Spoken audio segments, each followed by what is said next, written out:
Hi all. Rhonda ബേണിൻ്റെ 28 days magic പ്രാക്ടീസിൻ്റെ 9ാമത്തെ ദിവസമാണ് നമ്മളിന്നിവിടെ പ്രാക്ടീസ് ചെയ്യാൻ പോകുന്നത്. ഇന്ന് നമ്മളുടെ പ്രാക്ടീസിൻ്റെ വിഷയം ധനത്തെക്കുറിച്ചാണ്. അതായത് കൃതജ്ഞത കൊണ്ട് മാത്രമേ ജീവിതം സമ്പന്നമാകൂ. കൃതജ്ഞതയും സമൃദ്ധിയും പരാതി ദാരിദ്ര്യവുമാകുന്നു. നിങ്ങളുടെ മുഴുവൻ ജീവിതത്തിൻ്റെയും സുവർണ്ണ നിയമമാണിത്.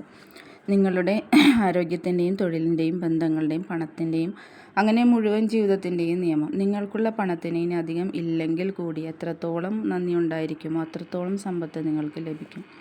പണത്തെക്കുറിച്ച് എത്രയധികം നിങ്ങൾ പരാതിപ്പെടുന്നുവോ അത്രയും നിങ്ങൾ ദരിദ്രനാകും. ഇന്നത്തെ മാന്ത്രിക പരിശീലനത്തിൽ പണത്തെപ്പറ്റിയുള്ള ജനങ്ങളുടെ പരാതി എന്ന വലിയ കാരണങ്ങളിലൊന്നിനെ നന്ദിയുടെ വഴിയിലേക്ക് നമുക്ക് കൊണ്ടുവരാം.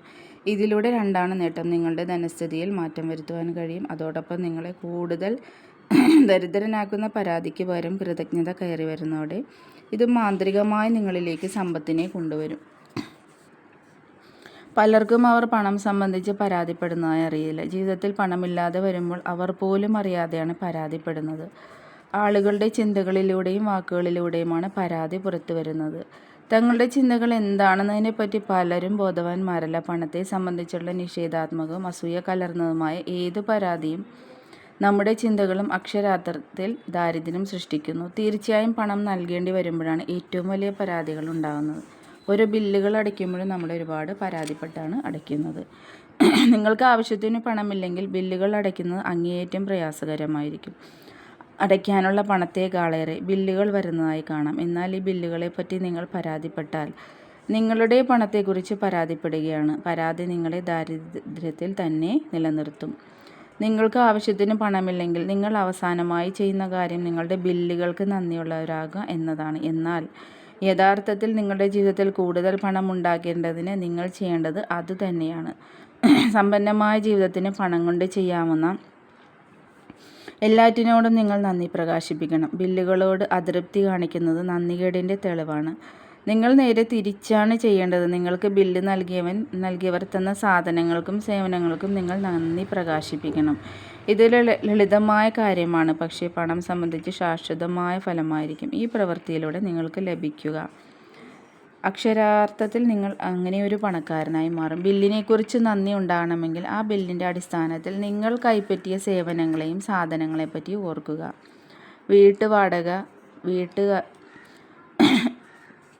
വായ്പ അല്ലാണെങ്കിൽ നിങ്ങൾക്കൊരു വീടുണ്ടെന്നും നിങ്ങൾ അതിലാണ് താമസിക്കുന്നതും ഓർക്കുക. നിങ്ങൾക്കൊരു വീട്ടിൽ താമസിക്കണമെങ്കിൽ പണം സമ്പാദിച്ച് മൊത്തമായി കൊടുക്കണമെന്നായിരുന്നെങ്കിലോ? വായ്പ നൽകുന്ന സ്ഥാപനങ്ങൾ ഇല്ലെന്നതോ വാടകയ്ക്ക് വീടില്ലെന്നതോ ഒന്ന് ആലോചിച്ച് നോക്കൂ. എങ്ങനെ ഉണ്ടാകും? നമ്മളിൽ അധികം ആളുകളും തെരുവുകളിൽ കഴിയേണ്ടി വരില്ലേ? അതുകൊണ്ട് വായ്പ നൽകുന്ന സ്ഥാപനങ്ങളെപ്പറ്റിയും നന്ദിയുള്ളവരാകുക. ഒരു വീട്ടിലെ അപ്പാർട്ട്മെൻറ്റിലോ നിങ്ങൾക്ക് താമസിക്കാൻ അവരല്ലേ ഇടയാക്കിയത്. ഗ്യാസ്, വൈദ്യുതി ബില്ലുകൾ അടയ്ക്കുമ്പോൾ നിങ്ങൾ ഏറ്റുവാങ്ങിയ ചൂടും തണുപ്പും ഓർക്കുക.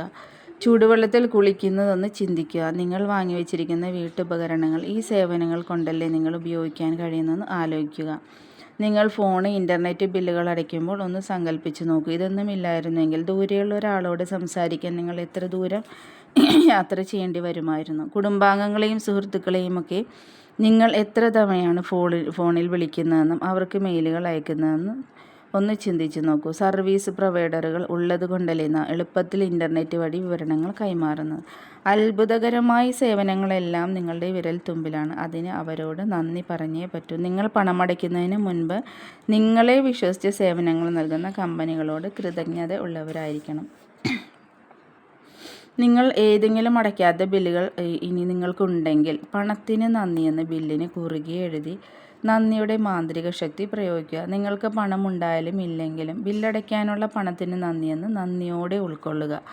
ബില്ലുകളിലധികവും ഇപ്പോൾ നിങ്ങൾക്ക് കിട്ടുന്നതും കൊടുക്കുന്നതും ഓൺലൈൻ വഴിയാകാം. ഓൺലൈൻ ബില്ലുകൾ അടയ്ക്കുമ്പോൾ സബ്ജക്റ്റ് ലൈനിൽ വലിയ അക്ഷരത്തിൽ പണത്തിന് നന്ദി എഴുതുക.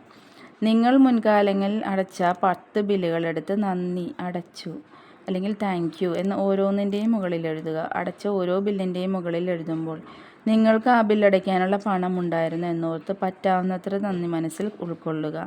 നിങ്ങൾ അടച്ച ബില്ലിന്മേൽ എത്രത്തോളം നന്ദി പ്രകാശിപ്പിക്കുന്നു അത്രത്തോളം മാന്ത്രികമായി നിങ്ങളിലേക്ക് ഒരു കാന്തം പോലെ പണം ആകർഷിക്കപ്പെടും. നിങ്ങൾ ചെലവഴിക്കുന്ന പണത്തിന് നന്ദി അനുഭവിക്കുന്നുവെങ്കിൽ ഉറപ്പാണ് നിങ്ങൾക്ക് അതിലധികമായി ലഭിക്കും. കൃതജ്ഞത നിങ്ങളുടെ പണവുമായി കാന്തം പോലെ ബന്ധിപ്പിച്ചിട്ടുള്ള ഒരു സുവർണ്ണ നൂലാണ്.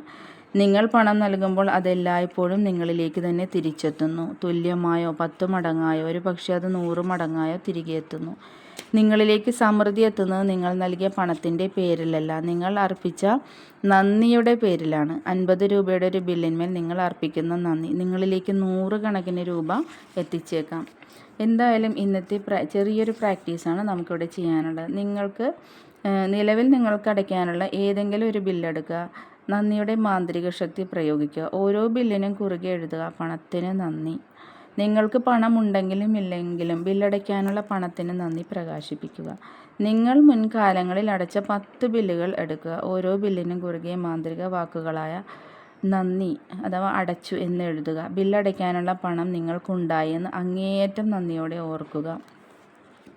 ഇതൊരു ചെറിയ പ്രാക്ടീസ് ആണെങ്കിലും നിങ്ങളുടെ ലൈഫിലുണ്ടാകുന്ന മാറ്റം വളരെ വലുതാണ്.